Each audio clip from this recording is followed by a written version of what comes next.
Thank you, Dr. Wang. It's just such a pleasure to visit you once again virtually. Uh, we talked right before we started. I'm hoping that one of these days we are going to spend time in person, break bread together. But I'm very happy that we have this opportunity, and I greatly appreciate, of course, Center for China and Globalization, the global economy, basically the leading think tank in China, giving us this platform. It is indeed, this is our first outreach event public in the continent. We released the report last week on Tuesday, and I'm very happy Eka Washakmadze is with me. We have this little tradition now we established. This is the 5th time we are doing, and of course, so great to have Ibrahim Chowdhury, our now expert on the ground, and he follows China very closely. I'm going to talk about the global economy mostly, and then Ibrahim is going to talk about our views with respect to China. Let me quickly present a set of slides, and then we can go to Ibrahim about his views with respect to the China. You can see the presentation. So we released this report in January and June. In this report, we have again our standard chapters, global outlook and the regional outlooks, and we have 2 analytical studies. One is this study on global stagflation. We have high inflation in the world economy and low economic growth. It is the first comprehensive study looking at this issue. Dr. Wang already mentioned it is the first comprehensive analysis comparing the current period with the 1970s. And then, of course, we have a piece about the implications of the war for energy markets and activity. I'm going to focus on 3 questions. First, what are near-term prospects for the global economy? In a nutshell, we are expecting a much sharper global slowdown than what we expected in January 2022. And we have broad-based forecast downgrades. And there are multiple risks, and these risks cloud the outlook. The second question I'm going to focus on, what does this stagflation mean for emerging market developing economies, having this high inflation and low growth around the world? And there, we basically go back to 1970s. It was the only time the global economy really truly experienced stagflation worldwide. And this the important observation is that the 1970s stagflation episode ended with a series of financial crises in emerging market developing economies. Here, we are going to use this acronym EMDs that stand for emerging market and developing economies. And these economies are again facing a rising risk of a similar outcome, especially those economies highly leverage the huge stock of debt. And then the third question, what are the policy priorities for these economies? There are important things the global community can do in terms of coordinating policies, but balancing macroeconomic policy trade-offs is going to be critical. So let me start with the first question. I think people know that we have one of the largest commodity price shocks we have seen in history. Energy prices increased since 2020 around 300%. Food prices increased dramatically. So the energy price increase we have seen since the pandemic is the second largest increase in energy prices since the 1970s. The increase in food prices we have seen is the third largest.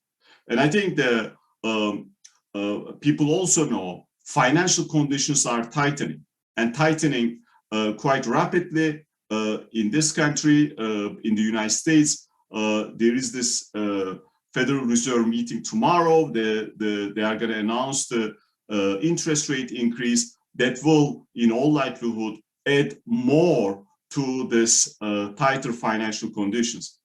And the third important thing, global trade is slowing. At the beginning of the year, we expected trade growth to be around 5.5%. We are now expecting that number to be close to 4%. So external environment for emerging market developing economies is increasingly unfriendly, to say the least. Against this background, we downgraded our forecast for the global economy, advanced economies, for emerging market developing economies this year and the next year. At the beginning of the year, we were expecting global economy to grow around 4.1%. Now we reduced that number to 2.9%. Next year, we are not expecting much of a rebound. Growth is going to remain around 3%, and we downgraded the growth number next year as well. For advanced economies, we downgraded our growth forecast from 3.8% to 2.6% this year. And next year, we are expecting advanced economies, in fact, to continue slowing. In the case of emerging market developing economies, at the beginning of the year, we were optimistic. We were expecting growth around 4.6%, but now we downgraded that forecast to 3.4%. Next year, we are expecting an upgrade. One reason that upgrade is because of China. We are expecting is going to accelerate next year, but at the same time, we will see some of these major economies to deliver better growth numbers, especially commodity exporting economies, energy exporters. So why are we seeing this type of very serious slowdown? Of course, the war in Ukraine changed the dynamics dramatically, added to the increase in commodity prices. It was a true supply shock. You have much intense supply disruptions, and inflation is increasing around the world, reaching record levels. I'm going to talk about that. Financing conditions tightening, trade is slowing. With all of those, we also see fiscal policy support is being withdrawn. With that, of course, the consumption and investment also are going to slow. Those are the reasons why we have these downgrades. And one important observation about this slowdown, after 2020, there was a huge rebound. And of course, 2020 was a global recession year. So when we look at our forecast from 2022 to 2023, the slowdown that started in 2021 is going to be the sharpest slowdown following a global recession over the past 80 years. So we are going through a steep slowdown, policies around the world, fiscal and monetary policy being withdrawn for a variety of reasons. Of course, China is providing some support now to get ahead of certain issues in the context of COVID. Ibrahim will discuss these things. When we look at the regions, the story is pretty much the same.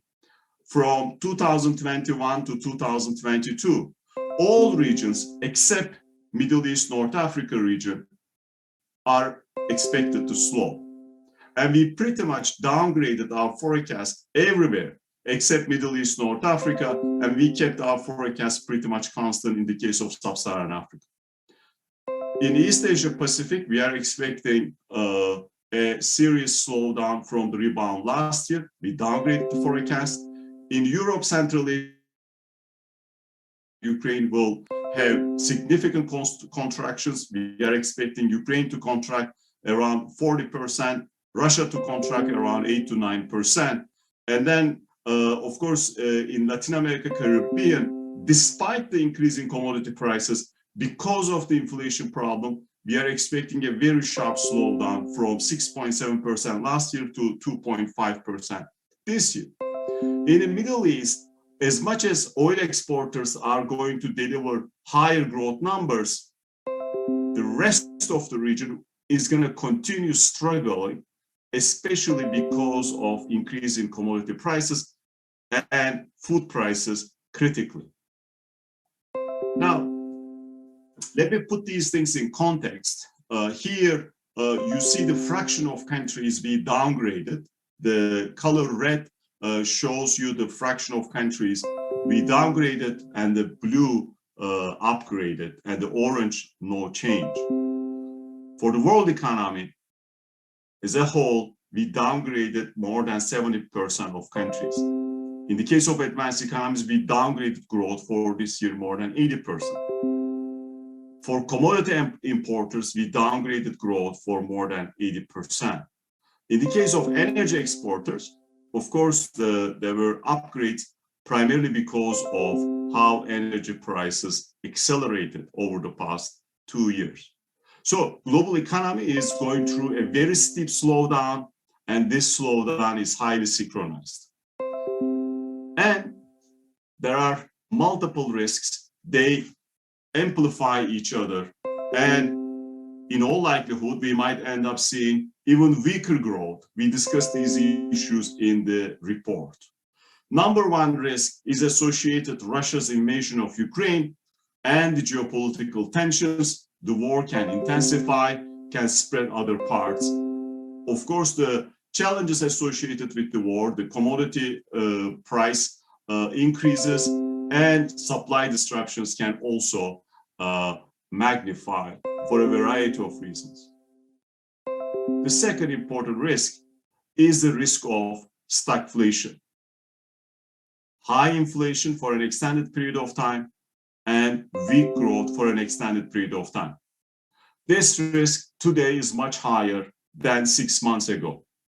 Inflation surprised on the upside persistently. Recent supply shocks associated with disruptions in commodity markets translated into record high inflation. Inflation was already high prior to the war, but because of the war now, we see increases, especially in many major emerging market economies. Of course, with the war, energy and food insecurity became a serious problem.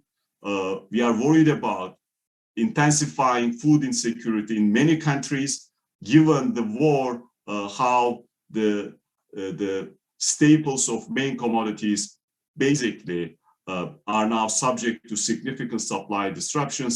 Russia and Ukraine, they are major producers of multiple staple commodities, and with them out of the market, especially Ukraine, some countries will face a significant challenge meeting demands when it comes to basic food items. Whenever you have these types of the factors, stagflation, energy and food insecurity, you need to worry about social tensions. Of course, we are worried about those tensions as well. Additional supply disruptions, in addition to the COVID-related supply disruptions, are still with us, and we see supply disruptions because of the war. The Black Sea is pretty much closed to shipping traffic, and of course, still the supply disruptions are weighing on our growth of world trade. Financial stress is an important risk. In an environment, central banks are increasing interest rates, and in all likelihood are going to increase interest rates faster than what markets are expecting. And we have a number of emerging market and developing economies with elevated debt levels. COVID-19 outbreaks is an important risk, and we see how debt risk manifests itself in major emerging market economies. I did not talk about climate-related risks, but those risks are with us. With these, we are also worried about fragmentation of trade, investment, and financial networks in an increasingly difficult external environment emerging market developing economies are facing. Let me turn to the second question. Why should we worry about stagflation in the context of emerging market developing economies. So most commentators focus on the United States when they think about the stagflation threat. But the stagflation threat is global. You look at the inflation rates, inflation is multi-decade highs in the world economy.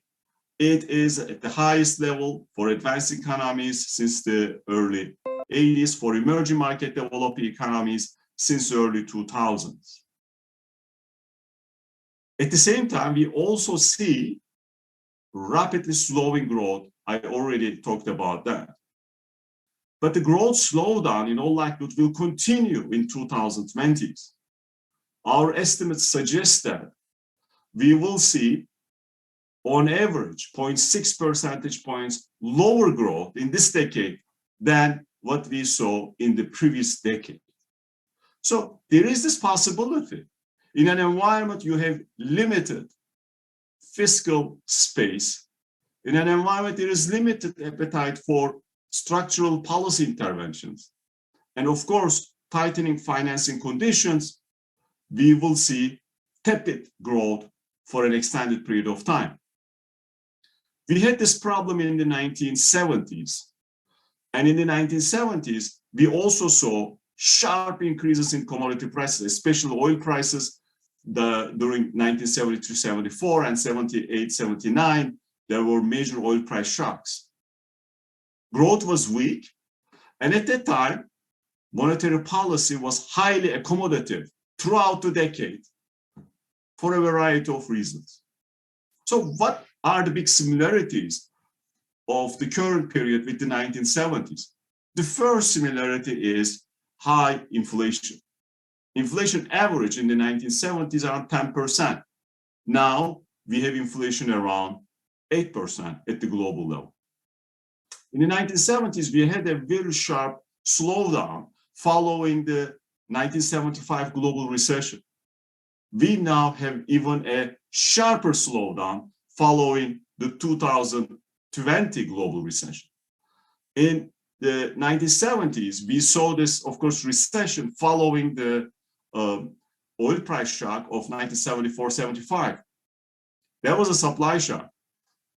This recession and following, of course, the slowdown after the rebound, also driven by supply shocks partly, and of course, the types of policies policymakers ended up implementing for good reasons, at least this time. But during the 1970s, for an extended period of time, monetary policy was accommodative. Global real interest rates were negative. On average, 1970 to 80, around minus 0.5%. Now, if you look at the average global real interest rate since 2010, it is around minus 0.5%. In the 1970s, emerging developing economies accumulated significant amount of debt. And now in 2010s, they accumulated even more debt than, what we saw in the 1970s. That period ended with aggressive tightening of monetary policy by the United States that triggered a global recession in the early 1980s, in 1982, and a string of debt crises in emerging market economies. So the risk is that we will end up having the same outcome because of these similarities. What are the big differences that should keep us a little bit optimistic? Central banks around the world, major central banks, have better monetary policy frameworks. In the 70s, they did not have these frameworks. And there are many countries, they have accumulated significant amount of credibility as they target inflation. Wage pressures in the United States are quite high now, but those wage pressures were even higher in the 1970s. Labor markets are more flexible. Of course, that's quite important to prevent this wage price spiral. There are good reasons to worry about stagflation, and there are some good reasons to hope that central bankers can overcome that. Let me quickly talk about the policy priorities. There are some policy priorities at the global level. And that starts with mitigating the effects of the war in Ukraine, supporting humanitarian relief efforts, and finding ways to overcome the food insecurity in vulnerable countries. Beyond that, it's going to be important to find ways to promote green, resilient, and inclusive recovery. That starts with, of course, aggressive vaccination campaigns. Still in low-income countries, vaccination rates quite low. Providing debt relief where needed. That debt relief should be quite speedy and comprehensive, and facilitating energy transition away from fossil fuels. And I think now we have even a greater incentive in light of this war to accelerate the green transition. Beyond that, it's going to be very important we bolster rules-based international economic order to guard against this risk of fragmentation of trade, investment, and financial networks. At the national level, policymakers are going to face a big test, and that test will require them to be credible, to be clear, and to be determined in their implementation of monetary policy, fiscal policy, and financial policy. And they need to basically push forward with structural policies to improve growth outcomes. So let me conclude with a quick summary. First question, what are near-term prospects for the global economy?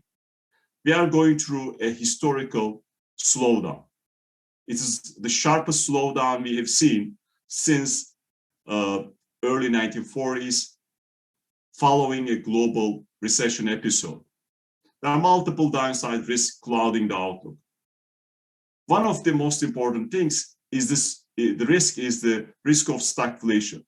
It presents significant challenges for emerging developing economies. That's the second question. And the big challenge is that whether these economies can be resilient in an environment financing conditions are rapidly tightening. In the 70s, they were not resilient. And of course, we saw the largest number of debt crises during the 1980s in terms of in one decade, how many debt crises we have seen. The third question, what are policy priorities? And I think both the global community and national policymakers need to address the immediate challenges confronting the global economy. Let me thank you again, Dr. Wang, and I invite all the members of the audience to check our recent publications looking at the challenges confronting the global economy. We have a number of them. Thank you. Back to you.